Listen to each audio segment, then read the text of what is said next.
Vamos a volver a la sesión. Esta es la segunda sesión que tenemos programada con los chicos de toxicología. Vamos a compartir la página otra vez. Estamos en la muestra de cerebro.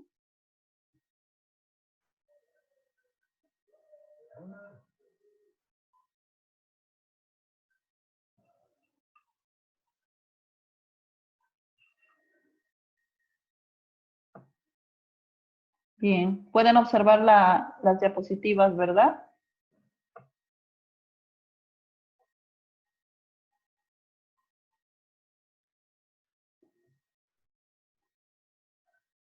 Espero que sí, porque no los veo.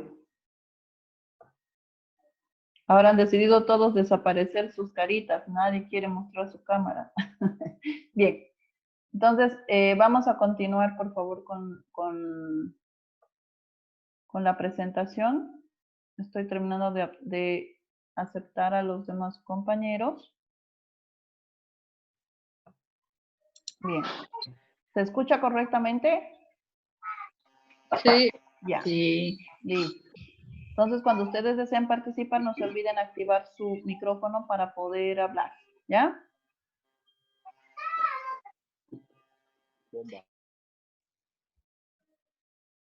Bien.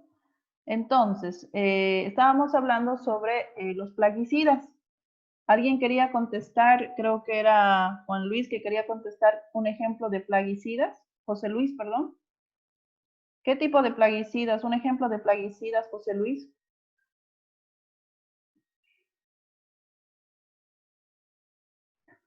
Parece que José Luis no ha activado su cámara y tampoco su micrófono. Entonces le está costando justo estar en línea.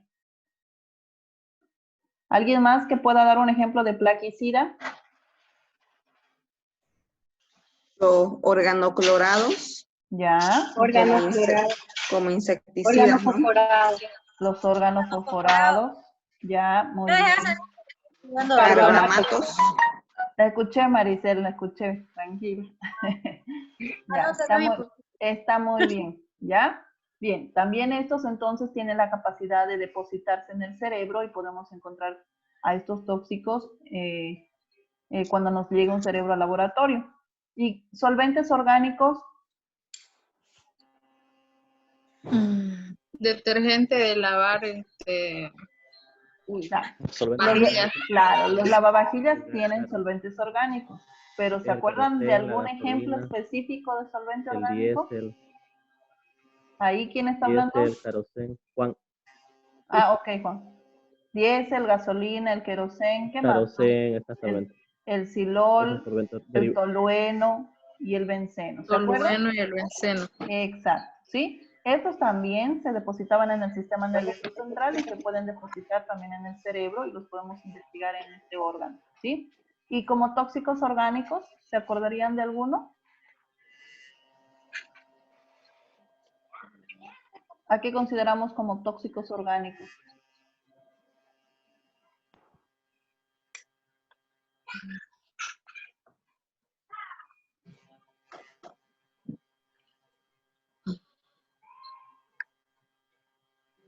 Si no me equivoco, al CO2, es un tóxico orgánico. CO2, al gas metano, al butano, al propano y todos los derivados.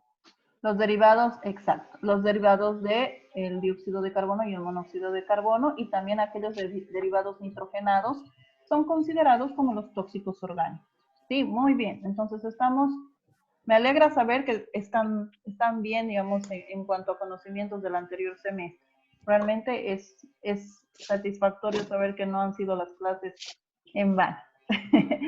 Bien. Otro órgano que nosotros podemos identificar en el laboratorio que nos puede llegar como una muestra es el hígado, ¿sí? Como lo habíamos dicho, el hígado tiene la capacidad de poder albergar o biosintetizar o biotransformar todas las moléculas que estén que ingresen al organismo. Entonces, por esa misma razón de función de biotransformación, vamos a encontrar dentro del hígado a los tóxicos orgánicos, a los alcaloides, a los plaguicidas, fármacos, benzodiazepinas y todo tipo de sustancias orgánicas e inorgánicas pasan por el hígado. Pero ¿cuándo yo pido el hígado? Cuando estoy segura que el proceso de intoxicación es subaguda a crónica, ¿sí?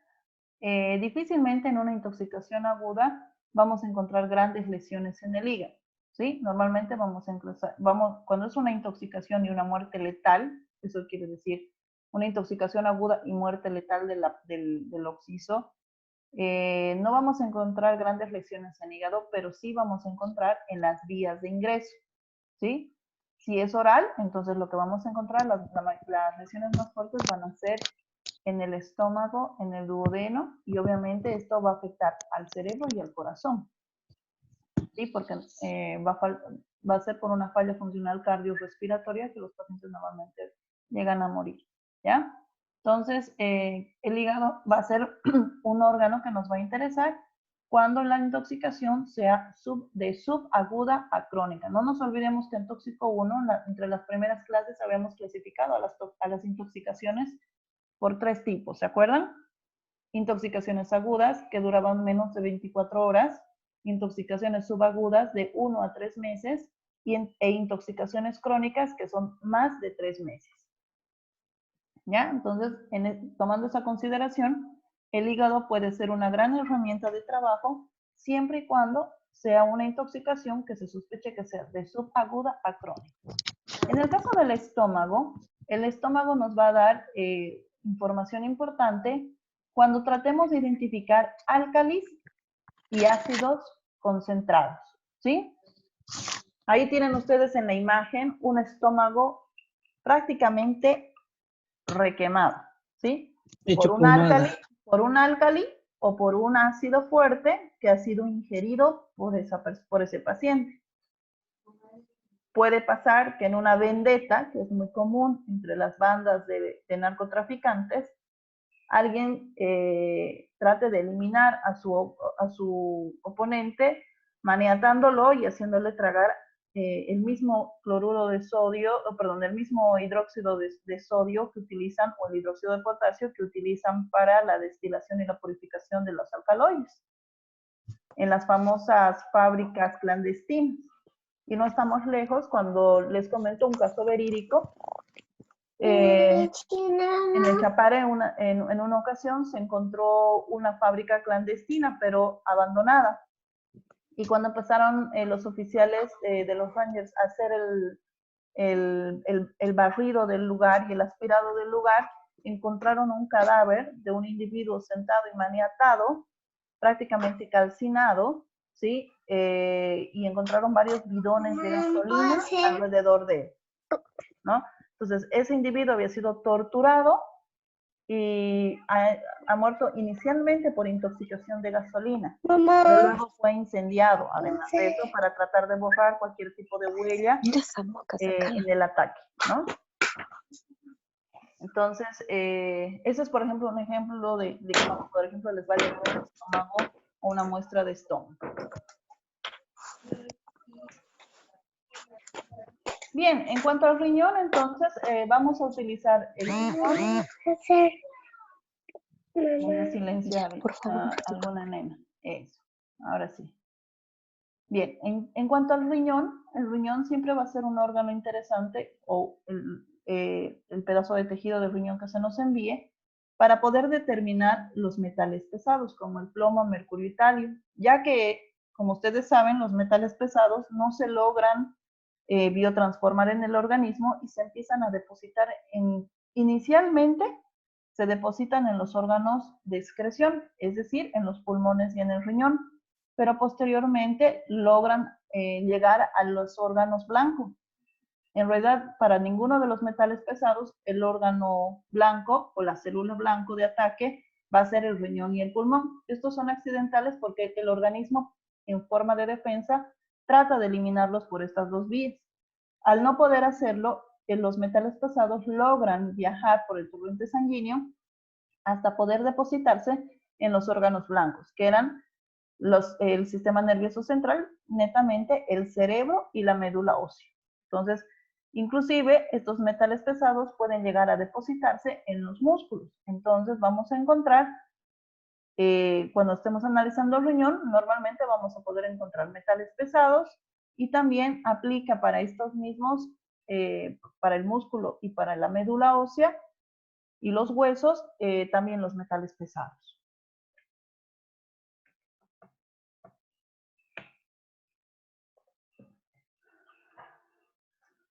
Ahora, también es importante que nosotros entendamos la cantidad y el tipo de fluido que estamos tomando. ¿Cuánto yo necesito tomar de la muestra para procesar un análisis, verdad? Entonces, cuando hablamos de los fluidos biológicos netamente, necesitamos saber que de sangre necesitamos tomar la cantidad que sea posible. Cuando ustedes ven la pantalla van a ver que la gráfica dice CSP. Eso significa CSP, la cantidad máxima posible, ¿sí? En cuanto a la cantidad, puede variar también, porque depende de la capacidad de tubos que nosotros podamos recolectar. No siempre nos topamos con un oxiso que esté fresco. Entonces, eso significa que cuando una persona muere, inmediatamente empieza a producirse la apoptosis de las células sanguíneas. La cascada de coagulación se activa y tenemos que buscar dentro de los órganos vitales, como el corazón, el vaso, la sangre que queda restante para poder hacer analizar, ¿ya? Si fuera el caso de una intoxicación y la persona no ha fallecido, obviamente que podemos tomar sangre con un anticoagulante, lo que se nos permita o lo que el investigador requiera de sangre, ¿no? En cuanto a la orina, lo mínimo utilizable es 100 ml. Esa cantidad es suficiente para poder detectar cualquier tipo de alcaloide.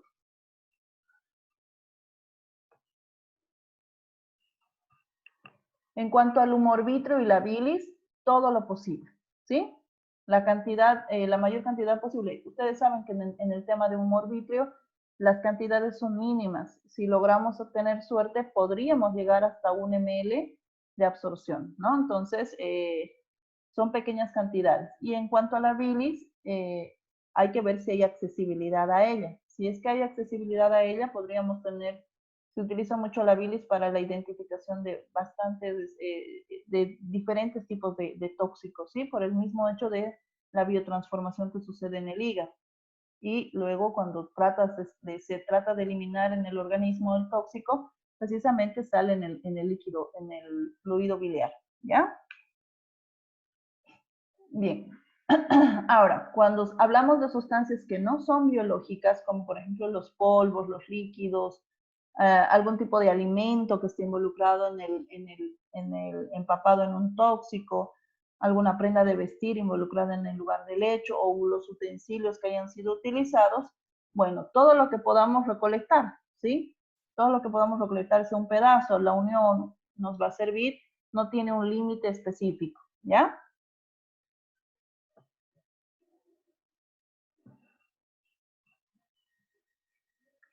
Como cualquier laboratorio, el laboratorio de toxicología requiere garantizar la calidad del procesamiento que se realiza en ese laboratorio. Entonces, por ello, nosotros necesitamos que las muestras cumplan ciertas características para garantizar la parte analítica del laboratorio, ¿sí? Y con ello hablamos de la cantidad de la muestra. Esta debe ser suficiente para el examen que se realiza en el laboratorio. Por ejemplo, si yo necesito 100 ml de orina y solo me consiguen 50, lastimosamente, aunque yo tenga toda la voluntad de poder realizar la prueba, no voy a arriesgar a mi equipo a que lea 50 microlitros cuando mi equipo necesita 100 ml, ¿sí? Por ejemplo, si mi equipo, por ejemplo, el HPLC me dice que él aspira de 200 a 400 microlitros para una prueba, yo no puedo someter a mi equipo a que lea 100, porque voy a dañar el equipo y voy a hacer una mala lectura, ¿sí? Entonces, necesito que la cantidad de la muestra sea la necesaria, la suficiente para realizar la prueba. Para ello, yo tengo que saber qué equipos estoy manejando y cómo puedo hacer y cuáles son los volúmenes que necesito de cada muestra, ¿sí? Volúmenes o pesos también, ¿sí? Por eso se dice que la muestra tiene que ser representativa.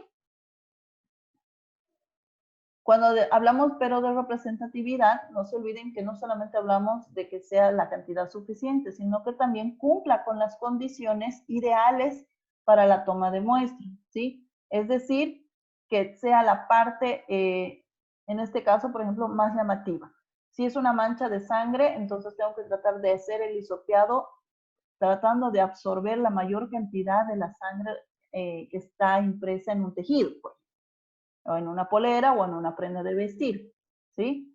Si estoy tomando, por ejemplo, un hisopeado de suelo o de pared fija, tengo que tratar de absorber con el hisopo la mayor cantidad de esa mancha de sangre, cosa de garantizar que la muestra del hisopeado que yo estoy tomando sea representativo para hacer el análisis posterior, ¿sí? Algo que es importante en forénsica es que nosotros no utilizamos conservadores o fijadores de muestra, ya que estas sustancias intervienen con la estructura natural de la muestra. En todo caso, en los únicos casos que sí aceptamos es en el de sangre, pero se trata de que se trabaje con citrato y no, o en el mejor de los casos, o en el peor de los casos, el EDTA, ¿sí? Pero otro tipo de anticoagulantes no logramos utilizar, ¿ya? Y otro requisito importante para nosotros es precisamente colocar cualquier tipo de muestra en un recipiente que sea nuevo, estéril, que no haya sido nunca utilizado para ningún otro tipo de muestras y que además estos cumplan las características de ser frascos boca ancha y tapa rosca. Esto con el fin de que el momento de introducir la muestra, esta no tenga mucho contacto de topaje, digamos, de topar con otro tipo de superficies o que se quede impregnada la muestra, por ejemplo, en la pared de un tubo, ¿sí? Entonces voy a considerar, por ejemplo, eso. Cuando yo tengo que tomar un hisopeado, no lo voy a meter en un tubito, sino lo voy a tomar en tal vez un tubo especial que tiene un diámetro de 2.5 o de 3 y que es tapa rosca, que me va a permitir tranquilamente colocar el hisopo sin necesidad de que este toque las paredes, ¿sí? Porque al tocar las paredes del tubo, si utilizara, por ejemplo, un tubo de 1 ml, de un centímetro, tengo la posibilidad de que ese hisopo que yo estoy utilizando, al introducirlo en el tubo, tope las paredes y en el tope de paredes haya un desgaste de la muestra, que luego a mí me va a producir, se va a reproducir en una falla de representatividad. ¿Ya?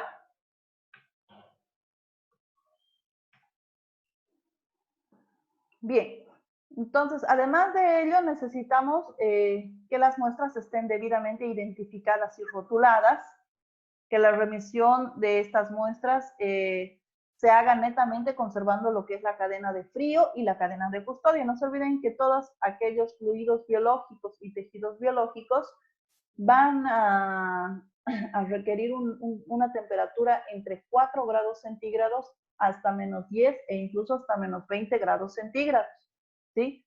Entonces yo debo estar, antes de tomar cualquier tipo de muestras, yo tengo que ir preparada con todo el material de transporte de la muestra. Lo más importante en la toma de muestra forénsica es evitar todo tipo de contaminación externa. Es decir, que tenemos que nosotros iniciar con el hecho de aplicar los EPPs o los elementos de protección personal, más que para cuidarnos nosotros, para no contaminar el lugar del hecho y no contaminar las muestras que estamos tomando.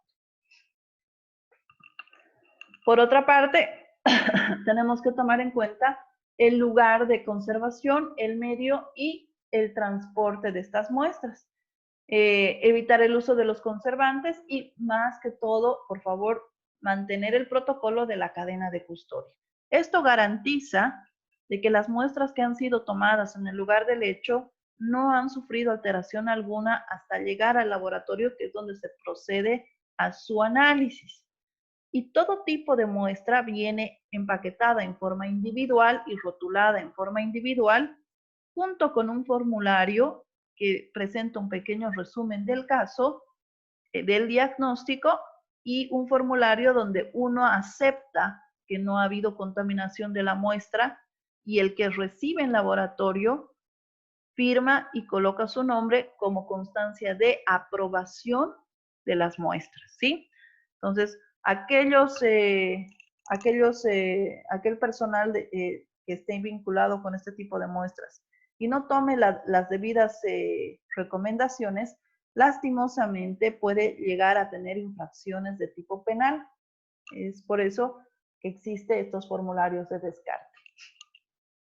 Bien, según el tipo de muestra, entonces nosotros podemos ver diferentes tipos de analitos que vamos a analizar. Como por ejemplo en el caso de la sangre, ¿sí? Habíamos dicho la cantidad que sea necesario que se pueda conseguir, pero dependiendo también del analito, vamos a ver también la necesidad de una cantidad específica o un volumen específico de sangre, ¿sí? Es por ello, por ejemplo, que si nosotros tenemos que identificar en este caso algún tipo de glúcidos cardíacos, anticonvulsivos o en el caso de la carboxiemoglobina, nosotros vamos a necesitar, por ejemplo, aproximadamente, en el caso de la carboxiemoglobina, unos 12 ml a 13 ml de sangre arterial, pero en el caso de los glúcidos cardíacos nos es suficiente con 12 ml de sangre total, ¿sí?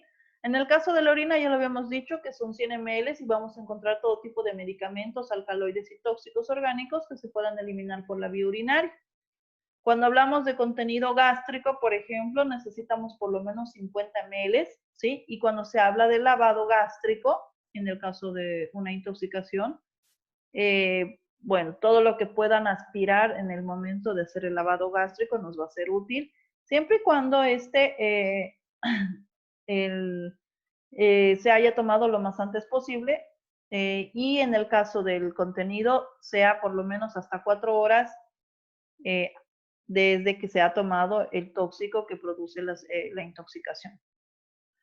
Cuando hablamos ya netamente de tejidos u órganos, necesitamos, la menor cantidad que se utiliza son 20 gramos, ¿sí?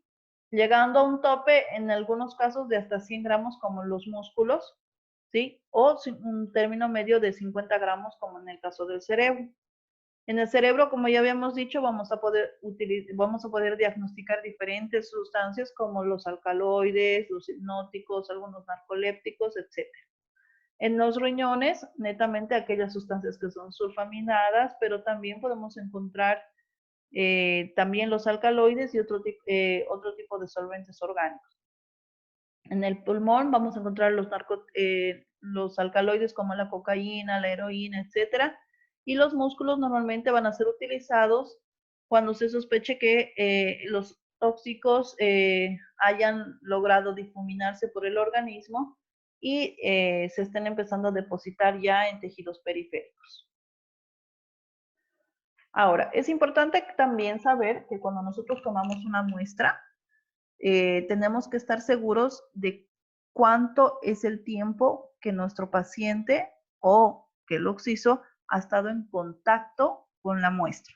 Más que todo, en este caso, hablamos de personas que sí están vivas, ¿sí? No son fallecidos, ¿sí? No son cadáveres. ¿Por qué? Porque hablamos, como ustedes pueden ver, de sustancias que son los alcaloides, ¿sí? Por ejemplo, esto le puede pasar a cualquiera en su laboratorio, que se le acerque un papá o una mamá de familia y tenga sospechas de que el hijo está consumiendo algún tipo de estupefacientes o que está consumiendo algún tipo de alcaloides. Entonces, para poder hacer el examen no es suficiente que decirle cómo tiene que traer la muestra o cómo tiene que traer al paciente, sino que uno tiene que estar seguro de cuánto tiempo ha pasado desde que ha hecho el último consumo del estupefaciente o en este caso del alcaloide, ¿sí? En el caso de la cocaína, esta puede llegar a durar entre 2 a 4 días, pero la mayoría de los alcaloides pueden llegar a durar entre 24 hasta 72 horas, a excepción de la marihuana que puede llegar a durar hasta 7 días. En el caso de las anfetaminas, tenemos hasta 48 horas y la heroína igual, ¿sí? Es decir, que si mi paciente viene, el papá piensa que ha consumido la anterior semana, a mí no me sirve decirle que traiga a su hijo para la toma de muestra. ¿Qué es lo que tengo que hacer? Pedirle que esté atento a la siguiente vez que su hijo consuma e inmediatamente traerlo al laboratorio para que se le haga el examen. Por otra parte, también explicarle que la toma de muestra no se realiza en domicilio, sino que se debe realizar en el laboratorio y debe realizarse previa custodia de la muestra, que quiere decir que nosotros no vamos a entrar a tomar la muestra.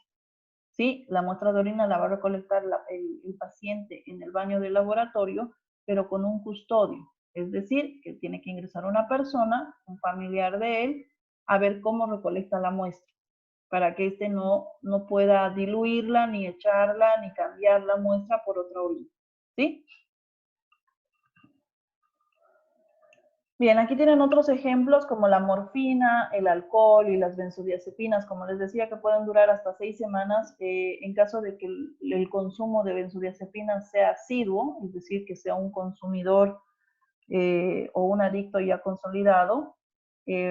Las benzodiazepinas pueden permanecer en el organismo hasta 6 semanas con un buen nivel de concentración que nos permitiría tomar una muestra de sangre y poder identificar. Tenemos otro tipo de muestras como la codeína, los barbitúricos y el THC que pueden llegar a tener entre igual 6 a 11 semanas en circulación. Bien, en cuanto al rotulado, como les decía, necesitamos que el rotulado sea lo más específico posible, que se pueda describir el material, quién ha tomado la muestra, cuál es el lugar de destino, a qué lugar o a qué laboratorio se están remitiendo estas muestras, la cantidad del material que se ha logrado recolectar, también la fecha de recolección, las condiciones del transporte y una breve, como les decía, una breve historia clínica que haga un resumen del caso de investigación y un plan de contingencia, que significa que si es que haya un vertido o un derrame de las muestras, cómo deben proceder para su eliminación. Es importante que el profesional médico que trabaja de la mano del laboratorista esté en constante conversación con el bioquímico, ¿sí? Esto para mejorar la calidad de la interpretación de los resultados. Además de ello, para que el laboratorio pueda entregar un resultado de calidad, hay que tomar en cuenta el tiempo de entrega de los resultados, cómo se van a enviar, cómo se van a procesar, y obviamente mantener la custodia de la muestra, ¿sí? Bien, hasta ahí hemos terminado entonces el capítulo de toma de muestra. Lo que me faltaría mostrarles a ustedes, esta es una guía, ¿sí? Esta guía se las voy a subir al sistema para que ustedes puedan descargarla. Es una guía larga, sí. Si las revisan, tiene 113 páginas. No se asusten por la cantidad de páginas. Aquellos que les interese la toxicología forense les va a ser de mucha utilidad esta guía, ya que tiene un manual o un protocolo a seguir para todo lo que es el análisis de diferentes muestras toxicológicas que vamos a ir avanzando en la cátedra, ¿sí? Es por eso que mi persona ha decidido darles bajar esta guía, y ya que ustedes, yo no digo que no estén haciendo nada, muchos trabajan, pero si tuvieran un momento de ocio, de tranquilidad o de buscar alguna información, estos protocolos les van a servir, ¿sí? Son protocolos de identificación de diferentes tipos de tóxicos, ¿sí? Algunos como estimulantes, alucinógenos, etc.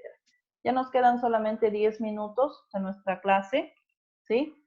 Así que simplemente era solamente informarles esto dentro de las actividades que tenemos. Y ahora sí dejo de compartir para que nos veamos. Dentro de las actividades que tenemos para después de esta clase ustedes tienen que ingresar a la plataforma. El viernes se va a activar el foro, que es van a poder ustedes bajar un cuestionario y responderlo inmediatamente en la plataforma, ¿sí? No es que lo tienen que llenar y luego volverlo a enviar. Este cuestionario se llena directamente en la plataforma, no tiene más de 5 preguntas, que son preguntas relacionadas al tema de avance, ¿sí? Que me permiten a mí también establecer que ustedes tengan las bases suficientes de los objetivos que tenía o de las competencias que necesito que generen sobre este tema que hemos avanzado, que es la toma de muestra en el laboratorio forense, ¿sí? De toxicología forense. Por otro lado, también ustedes en la plataforma van a poder añadir un archivo en el cual ustedes van a elaborar un resumen de esta clase, ¿ya? El resumen no es necesario que sea extenso, simplemente ustedes es como hacerles hacer práctica para que ya tengan una base para estudiar en el momento del parcial.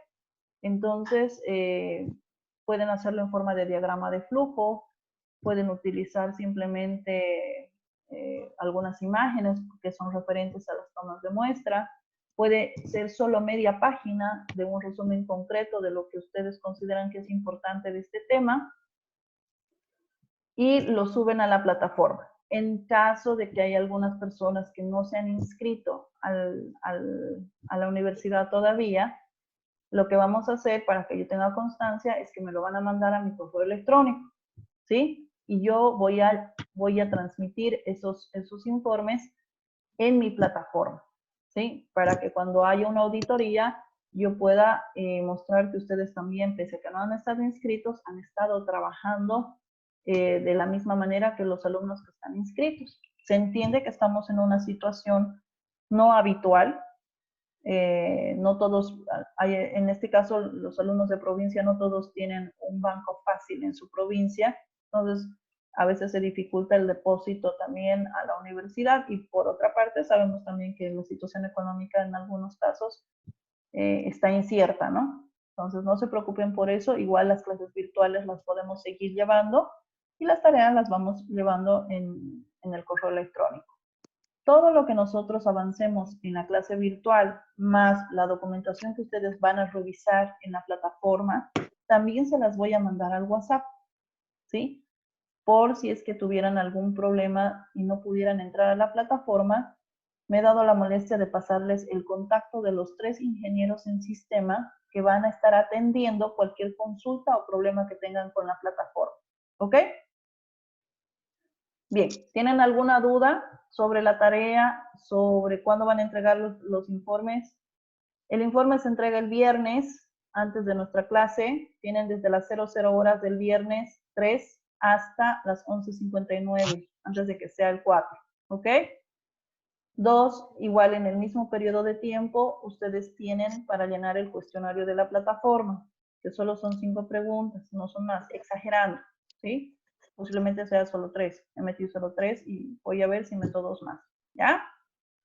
Son preguntas sencillas, de respuesta corta, falso verdadero y selección múltiple, ¿sí? No es nada complicado, no es para hacerlos asustar, ¿ok? Una pregunta. Dígame, Gustavo. Oh, perdón, Cala. Ya. La entrega de tareas va a ser escrito o digital en Word. Lo ideal es que sea digital, ¿ya? Y para que ustedes puedan subir ese archivo a la plataforma. Si es que hay alguien que no tiene computadora a la mano y en su celular no tiene aplicación de Word o de algún sistema virtual, pueden hacerlo a mano, sáquenle una foto, pero que sea bien legible y la suben a la plataforma, ¿ya? O me la envían a mi correo electrónico y yo de esa manera voy a subirlo a la plataforma. ¿Está bien? Sí, si nos puede facilitar su correo también después en el grupo. Sí, ¿Ya? en el grupo les voy a volver a enviar el correo electrónico para que ustedes puedan enviarme cualquier pregunta o, bueno, la documentación que necesitamos, pero también cualquier pregunta que tengan. Más que en el correo les pido en el WhatsApp y en el grupo, porque a veces pasa que tengo tantos ingresos de números que no sé de qué grupo son, no sé de qué, o sea, de qué materia exactamente estoy respondiendo a veces la pregunta y tengo a veces mezcla con otro tipo de actividades. Entonces, por ello les pido que las preguntas que me hagan sean directamente en el grupo de Toxicología 2, ¿ya? Ya si veo que la pregunta es muy personal, yo les voy a responder en forma personal a ustedes, en su privado. ¿Ok? Una consulta, doctora. Sí. Este tema que usted está avanzando el día de hoy, ¿lo va a pasar al grupo, por si Sí, acaso? todo se pasa. Inclusive este video lo voy a pasar también. Les voy a pasar el LinkedIn en WhatsApp para que ustedes Ya. puedan entrar al YouTube y puedan descargarlo, porque esto tiene que estar con formato Perfecto. YouTube y también va a estar en la plataforma. ¿Ya? Ok, Bueno, chicos, gracias. nos queda menos de casi 3 minutos y medio de esta plataforma. Si alguien más tiene alguna otra duda. ¿Nada? Bien, entonces, para la próxima clase, esto ha sido un monólogo y a mí no me gustan las clases magistrales, pero se entiende que es nuestra primera clase virtual, ¿ok? Entonces, no así tan monólogo porque gracias a Dios han podido intervenir en partes de la clase y han logrado que otras personas se nutran del conocimiento. Pero los quiero más activos porque ustedes son más activos en la clase normal. Así que esto yo asumo que es porque no sabían de qué era la clase, ¿sí? La próxima clase lo que vamos a avanzar es técnicas de laboratorio. Es decir, que ustedes tienen que saber cuáles son las técnicas que se aplican en el laboratorio forense. El HPLC, el cromatógrafo, el espectrofotómetro de masa, ¿sí? Vayan indagando sobre lo que es analítica instrumental. ¿Sí? ¿Ustedes han llevado la materia de optativa? No. Han llevado análisis instrumental. Entonces, vayan a repasar sus apuntes de análisis instrumental y fíjense e indaguen en la información que les estoy mandando del protocolo. También hay, ¿sí? También hay los equipos que se utilizan y cómo se hace control de calidad en toxicología forense, ¿sí? La guía que ustedes tienen en la plataforma y que se las he mostrado hace un ratito, tiene gran parte de esta información, ¿ya? Así que, de todos Doctora, modos, ese también el protocolo que nos está enviando, ¿nos lo va a enviar a WhatsApp? También, Ya. ¿ya? Listo, chicos. Entonces, si no hay más preguntas, estamos ya a 1 minuto y medio de terminar la clase. No hemos llamado lista, ¿no? No. Ya, les voy a Falta pedir lista. un favor. Yo tengo aquí registrados 22 alumnos. Este chat ya se va a terminar, pero tenemos 5 minutos. Entonces, mándenme por favor su nombre completo y su código, los 22 alumnos. Yo le estoy sacando ahorita un screenshot a la plataforma porque todos están con nombre, ¿sí? Para que no haya colones. ¿Ya? Entonces, Pero éramos más, doctora. Éramos 24 hace ratito. se han debido salir Ajá. 2 alumnos. Alguien se salió. Ya. Vamos nos contactamos en el grupo de WhatsApp, por favor, para llamar la lista. Ya, inmediatamente, por favor, voy a cerrar esta sesión despidiéndonos de la clase, por favor, y nos vemos el próximo sábado en el mismo horario, 2 de la tarde, y dentro de un segundo nos vemos en WhatsApp para que ustedes me dicten sus apellidos, por favor, ¿ya? Y pueda marcar la asistencia. Aquellos alumnos, por favor, que no están inscritos, igual mándenme su nombre y su código. Estoy mandando una lista alterna a la doctora Hinojosa de todos los alumnos que están participando, ¿ya? Hasta el próximo sábado. Ha sido un placer trabajar con ustedes como siempre. Bendiciones a todos. Hasta la otra.